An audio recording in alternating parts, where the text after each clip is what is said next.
Et déléguer ne veut pas dire se détourner, en fait. C'est pas du tout la même chose. Donc, c'est pour conserver un regard et une capacité à développer son autonomie et à se protéger, en fait. Parce que quand on parle d'autonomie, on parle aussi de protection. Mais en final, ma retraite, elle est calculée sur ces bases-là. Donc, on part sur une base qui est inférieure. C'est dur, hein. Enfin, on le paye cher, quoi. Et donc ça, on peut le compenser et il faut le prendre en main, en fait. On peut pas déléguer ça. Bonjour à toutes et à tous, bienvenue sur Perspective de vie, le média qui vous aide à conquérir votre liberté financière. Je suis Célia, la fondatrice de Perspective de vie. Aujourd'hui, nouvel épisode avec Bérengère Sainte-Croix, qui est la fondatrice du cabinet BSC Patrimoine. Elle est aussi professeure à l'université et notre référente experte en gestion patrimoniale. Chaque mois, elle vous accompagne avec des conseils concrets pour mieux comprendre, protéger et faire grandir votre patrimoine. Bérengère est conseillère en investissement financier, courtière en assurance et détentrice de la carte T pour les transactions immobilières. Donc, vous l'aurez compris, une experte certifiée, indépendante et engagée à vos côtés. Donc, vous partez de zéro, vous avez des connaissances, vous êtes au bon endroit. Ici, nous avançons pas à pas, avec méthode et toujours dans un esprit de bienveillance. C'est très important. Mais avant de commencer, je suis toujours étonnée, 53% d'entre vous regardent cette émission sans pour autant être abonnés. Donc, si vous n'êtes pas abonné, faites-le pour être informé gratuitement des nouveautés, mais aussi pour nous soutenir et nous permettre de vous offrir chaque semaine des programmes utiles qui sont concrets également et inspirants.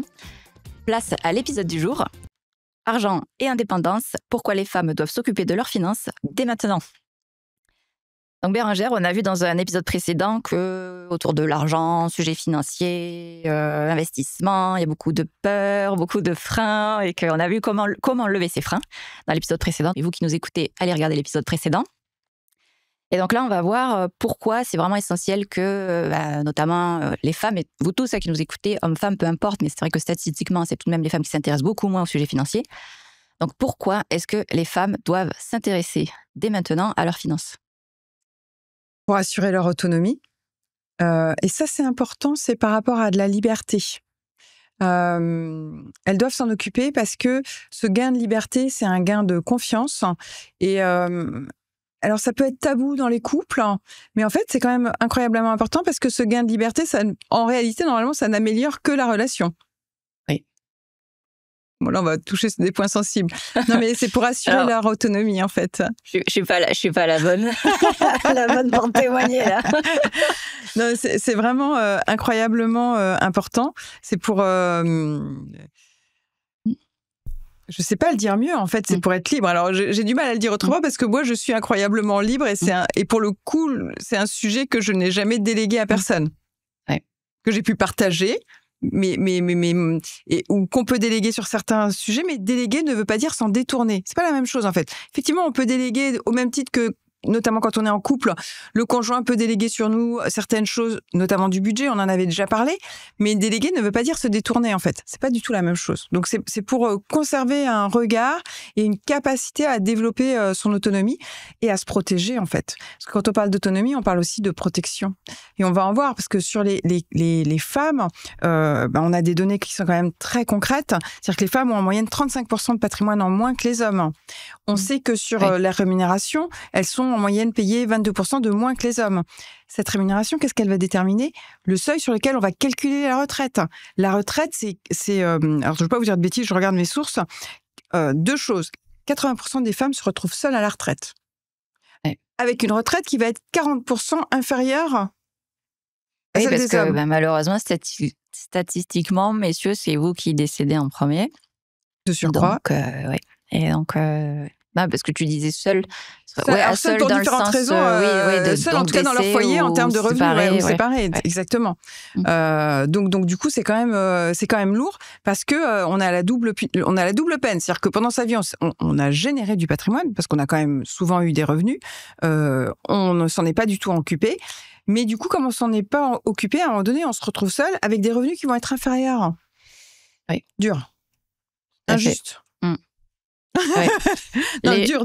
Non, ouais, des baisses de niveau de vie. Clairement. Et alors, au-delà de la baisse de niveau de vie, parce que le truc, c'est qu'on se dit baisse de niveau de vie, c'est pas grave, j'irai un peu moins au cinéma. Mais c'est pas ça le sujet. C'est que baisse du niveau de vie, c'est est-ce que déjà, juste sur les charges de base, je vais pouvoir y faire face ? Et là, les choses peuvent rapidement devenir très compliquées, en fait. Et ça, c'est pas acceptable. Surtout que, effectivement, comme Célia, comme tu l'as si bien dit, on vit beaucoup plus longtemps. Et que du coup, on est beaucoup plus longtemps à la retraite. Et quand on est à la retraite, j'ai un scoop, on peut pas les négocier d'augmentation. Ah bon? Donc, ce qu'on va, alors là, c'est un peu technique, pardon, mais l'érosion monétaire, mais en tout cas, les retraites sont pas revalorisées, c'est pas linéaire sur le biais de l'inflation, c'est-à-dire qu'on perd du pouvoir d'achat. Et au bout de 30 ans, c'est compliqué. Oui, et puis aujourd'hui, on a de moins en moins de retraites aussi, à chaque fois avec les réformes. Oui, en plus, on a un vrai sujet sur les retraites où quoi qu'il arrive, homme ou femme, on doit s'en occuper. Oui. Plus tôt on s'en occupe, mieux ça sera, mais on va avoir des sujets là-dessus. Mais effectivement, la retraite, quoi qu'il arrive, c'est un sujet. C'est d'autant plus un sujet quand nos rémunérations étaient basses. Les femmes, elles ont aussi des carrières, pour le moment, c'est encore elles qui font les enfants. Donc, c'est aussi des temps où elles s'arrêtent. C'est des temps où leurs carrières peuvent être mises au ralenti. C'est des temps où il peut y avoir du travail, du temps partiel. C'est donc le cumul de j'ai des trous dans ma raquette sur la linéarité de ma carrière, j'ai des trous dans la raquette parce que j'ai moins de revenus que les autres, etc. Mais en final, ma retraite, elle est calculée sur ces bases-là. Donc, on part sur une base qui est inférieure. C'est dur, hein. Enfin, on le paye cher, quoi. Et donc ça, on peut le compenser et il faut le prendre en main, en fait. On peut pas déléguer ça. Non, je voulais rebondir sur ta remarque par rapport à... Bon, je subis une baisse du niveau de vie, je vais aller moins au cinéma. Ouais, c'est pas que ça. Ah non, c'est beaucoup plus grave que ça. Non, bien souvent, tu dois changer de logement. Exactement. C'est dur quand même, psychologiquement. Ouais, parce qu'en plus, alors là-dessus, on a des croyances. Alors, il y a des choses très bien, c'est de se dire, j'ai acheté ma maison, quoi qu'il arrive, je suis à l'abri. Ouais, sauf que le niveau la baisse des revenus peut être telle que, déjà, une taxe foncière, souvent, ça peut être 1 mois de retraite, de pension de retraite. Donc déjà, on vit plus qu'avec 11 mois. Et puis, il y a des choses auxquelles on pense pas. C'est, aujourd'hui, je suis salarié. Il y a des trucs qui sont payés en partie par mon employeur. Entre autres, par exemple, la mutuelle santé. Quand je vais être à la retraite, je suis seule à le payer. Et puis là, pour le coup, normalement, je suis un peu plus âgée. Donc, en plus, ça coûte plus cher. Ah oui, ça, c'est un truc auquel j'avais pas du tout pensé. Ouais, ça veut dire que potentiellement, on a moins de revenus avec des dépenses qui vont augmenter, des dépenses avant qui étaient prises en charge par d'autres, en termes de protection, de couverture. Ah oui, il n'y a pas un système à la retraite où c'est pris en charge par... Ok. C'est vrai que là, tu vois, je n'avais pas du tout pensé à ça. Ouais. C'est une bonne remarque. Donc il y a les premières années de retraite où on est quand même très... Alors, on prend sa mutuelle santé, on est plutôt plus âgé, même si à 62, 64, 65 ans, on est jeune. Mais du coup, on paye une mutuelle de santé qui est plus chère. On est plutôt en forme, on a une baisse de revenus, on va pas forcément pouvoir en profiter, alors qu'on a du temps libre, mais on a moins de revenus. Mais en vieillissant, et même quand on est dans un scénario qui se passe bien, on va commencer à fonctionner au ralenti et on peut avoir besoin d'aide, en fait. En étant en bonne santé, juste je suis au ralenti, j'ai besoin d'une assistance à domicile pour m'aider de temps en temps pour faire mon ménage, pour avoir quelqu'un qui vienne me parler, etc. Parce qu'on vit très longtemps, 30 ans après, au moins 30 ans. Donc du coup, j'ai des dépenses supplémentaires. Je peux aller au ralenti, besoin d'aménager. J'avais une baignoire, elle était superbe ma baignoire. Sauf qu'à un moment donné, lever la jambe pour passer dedans, ça devient dangereux. Donc, il va falloir aussi que je fasse des travaux. Pas grand-chose, je peux être chez moi, je suis en bonne santé. Mais passer le pied par-dessus le truc de la baignoire pour prendre ma douche, ça devient dangereux. C'est des travaux, ça coûte. Oui. Sauf que j'ai beaucoup moins de revenus. En plus, il s'est passé 20 ans. Et du coup, j'ai subi cette baisse de pouvoir d'achat. Oui, l'inflation. Je suis dans les sujets pas sympas. Ouais. Mais en fait, c'est une réalité. Et alors moi, je trouve que c'est toujours mieux de les aborder parce que ça me permet de se préparer. Oui, c'est pas tragique, c'est pas machin. C'est juste, si je fais l'autruche, je vais quand même me faire dévorer, on est d'accord? Si je fais pas l'autruche, je regarde, je m'équipe en fait. Je m'équipe et je prends des mesures aujourd'hui pour que ces choses-là qui sont pas sympathiques se passent pas. Oui, raison pour laquelle on lance ce programme avec Bérangère et bien d'autres ambassadrices, vous qui nous écoutez. C'est pouvoir vous outiller pour anticiper au mieux. Exactement. Et vous faire prendre conscience de tout ça parce que c'est vraiment essentiel. La clé, c'est aller investir. Voilà, encore une fois, c'est aller investir. Ça effraie, mais on va voir pas à pas dans le programme qu'on vous a concocté comment la méthode. Parce qu'il y a une méthode. Il y a des méthodes. Tout à fait. Donc là, tu as abordé un risque, c'est baisse du niveau de vie. Est-ce qu'il y a d'autres risques concrets auxquels une femme est confrontée lorsqu'elle ne s'occupe pas de ses finances ? Bien sûr. Sur la perte d'autonomie, on le voit autour de nous, il n'y a pas besoin d'avoir un scoop, il y a plein de familles recomposées. Des familles recomposées, ça veut dire quoi? Ça veut dire qu'à un moment donné, il y a eu des séparations, voulues ou subies. Mais ça, c'est un énorme bouleversement dans les vies, parce que souvent, on a construit quelque chose, on a un cadre de vie qu'on paye à deux malgré tout. est-ce que je suis capable de le financer tout seul? Alors là, que ce soit homme ou femme, c'est pas forcément. Voilà.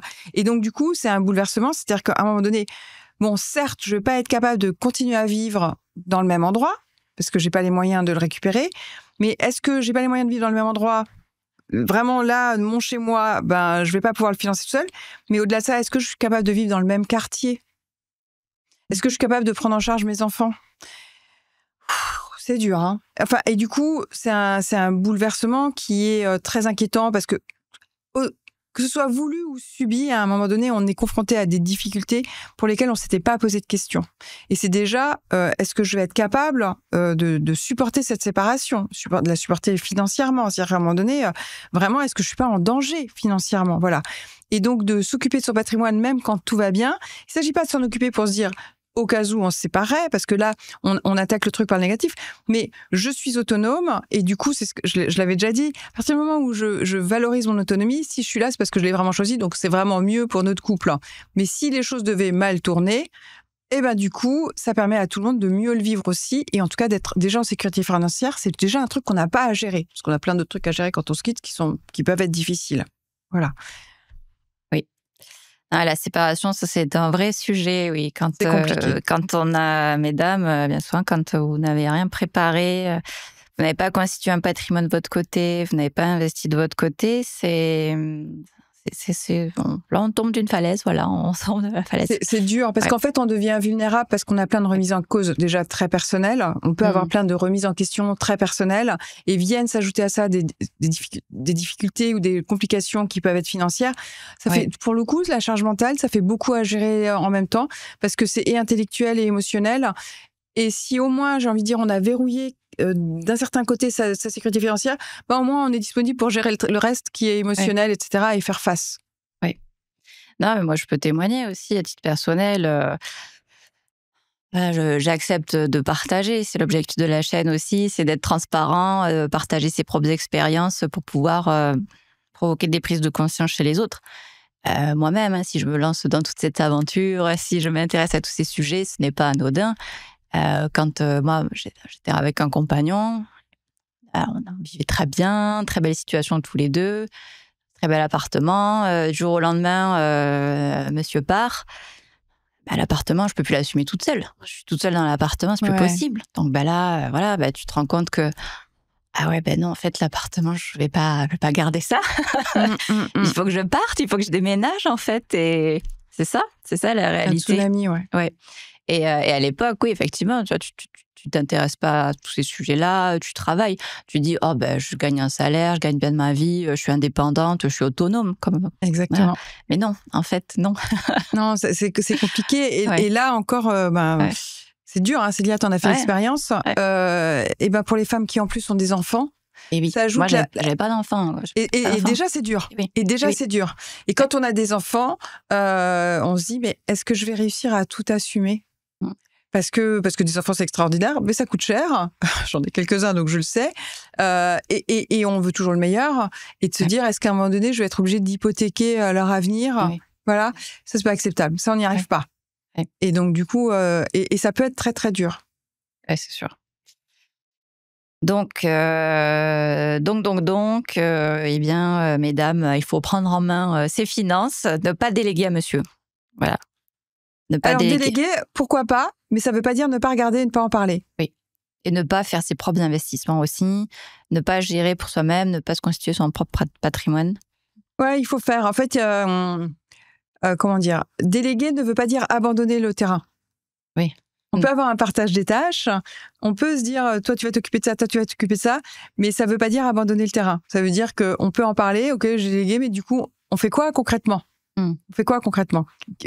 Où ça se passe ? Où ça se passe ? Qu'est-ce qu'on épargne ? Et commencer à regarder. Et n'oubliez pas, je vous l'ai dit dans un autre épisode, les hommes ne sont pas plus compétents que nous. Dans l'épisode précédent, il fallait le regarder. Exactement. Non, mais c'est au moins avoir le contrôle sur son argent, maîtriser son argent. Ouais, exactement. Tu peux prendre tu prends la décision de déléguer à un proche ou un professionnel, comme toi, Bérangère, mais tu es pleinement consciente de ce choix. Et au moins, tu t'es intéressée et tu fais en sorte de faire quelque chose de ton argent, parce qu'aujourd'hui, c'est ça la clé aussi. Exactement. Très bien. Merci beaucoup Bérangère. On en a vu autonomie, indépendance, liberté. On va marteler le message. Ouais, c'est important, c'est important. C'est très important. Puis alors, je vais dire autre chose. Mesdames, vous avez des enfants, particulièrement si vous avez des filles. Qu'est-ce que vous voulez leur montrer? Oui, c'est vrai. En fait, vous avez plutôt le rêve, normalement, qu'elles soient autonomes et libres. Vous êtes un modèle. Oui. Et quel modèle vous êtes? Oui. Ah ouais, je suis totalement d'accord. Beau mot de la fin. Merci Bérangère. Merci d'avoir regardé cet épisode de Perspective de vie. J'espère que cela vous a donné des clés concrètes pour avancer vers plus de liberté financière. Si vous avez aimé cette vidéo, abonnez-vous à la chaîne, activez la cloche pour ne rien manquer et partagez-la autour de vous. Vous aiderez d'autres femmes à reprendre le pouvoir sur leur argent. Et surtout, dites-nous en commentaire ce qui vous a marqué ou ce que vous aimeriez voir dans les prochains épisodes. Vos retours sont essentiels pour construire ce programme avec vous et pour vous. À très vite pour un nouvel épisode, toujours avec clarté, bienveillance et l'envie de vous voir bâtir un patrimoine solide au service de votre liberté financière.